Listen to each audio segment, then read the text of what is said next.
La jeunesse universitaire des campus de Bolozi a effectué sa rentrée universitaire ce vendredi 19 décembre 2025. C'était autour du thème « Le Nounoué et le Rompé, la dimension scientifique du vaudou ». Cette rentrée s'est tenue dans la salle de conférence de l'école doctorale pluridisciplinaire Espace Culture et Développement à l'Université d'Abomey-Calavi.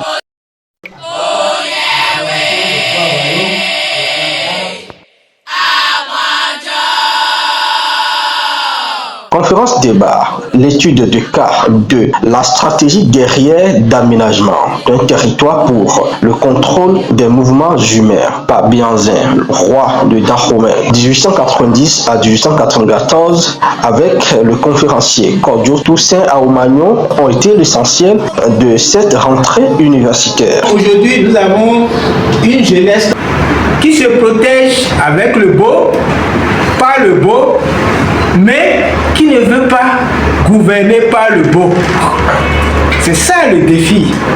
C'est pourquoi nous promouvons ici le FA développement. Développement des Madidion Fadia. Et c'est un développement nous tomitons l'air.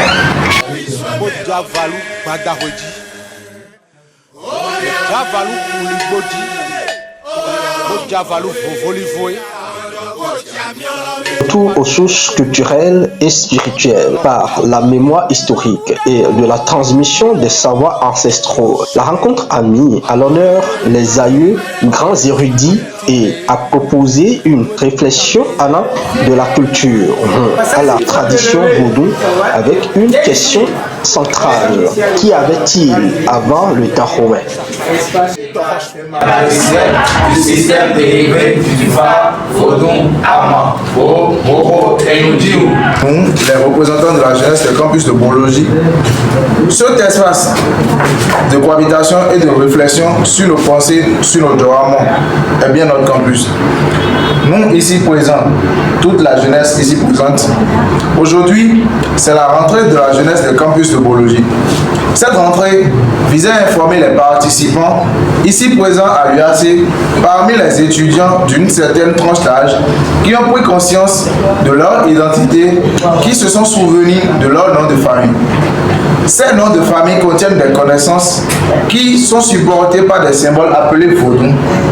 Ces vaudous apportent à notre besoin de formation à l'université des champs énergétiques inscrits dans nos ADN, dans nos gènes et dont nous ignorons l'importance. Est-ce que ces champs énergétiques apportent-ils des vitamines à nos projets de vie et de formation à l'université? Et c'est face à ce questionnement que nous avons découvert la beauté de la Bouddhicée. Qu'est-ce donc la Bouddhicée? Elle est l'ensemble des formes d'existence intégrale et matricielle du système dérivé du Fa, Vodun, Ama, Bo, Boro et Noudiou. Au cœur des échanges, le thème principal, le Nounoué et le Rompé, la dimension scientifique du vaudou, a permis de déconstruire les préjugés et à repositionner le vaudou comme un système de connaissance, de régulation sociale et d'organisation du territoire. C'est un exposé exceptionnel qu'il faut souligner et encourager. Et c'est le martyr héros national Beranzi. Ce que nous devons retirer, c'est notamment les pratiques magico-spirituelles du roi comme arme de guerre, parce que la guerre n'est pas seulement la technologie classique qui est connue. Nous avons retenu également la fidélité à un serment. Son serment, c'est de défendre son pays, la nation. C'est également tenir à la parole donnée.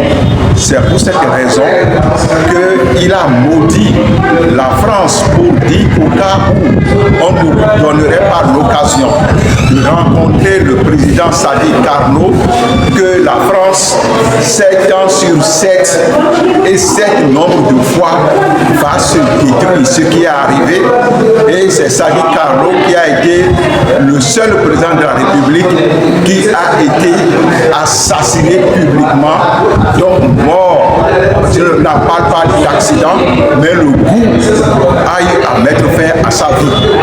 Et quand on fait bien le calcul, mais non tient pas compte de notre calendrier grégorien, mais le calendrier fond, on constate que au moment de la Première Guerre mondiale, 1914, et ensuite 1944, la France a été détruite par eux-mêmes, les Français, ceux qui sont arrivés coloniser notre pays, le Bénin d'aujourd'hui.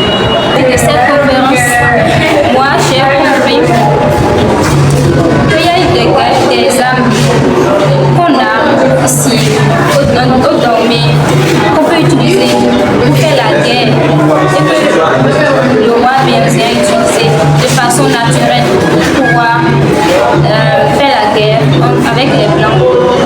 Mais bon, je peux comprendre que la guerre, la France et le Dahomey, je ne peux pas, personnellement, je ne peux pas dire qu'il y a eu de vainqueur.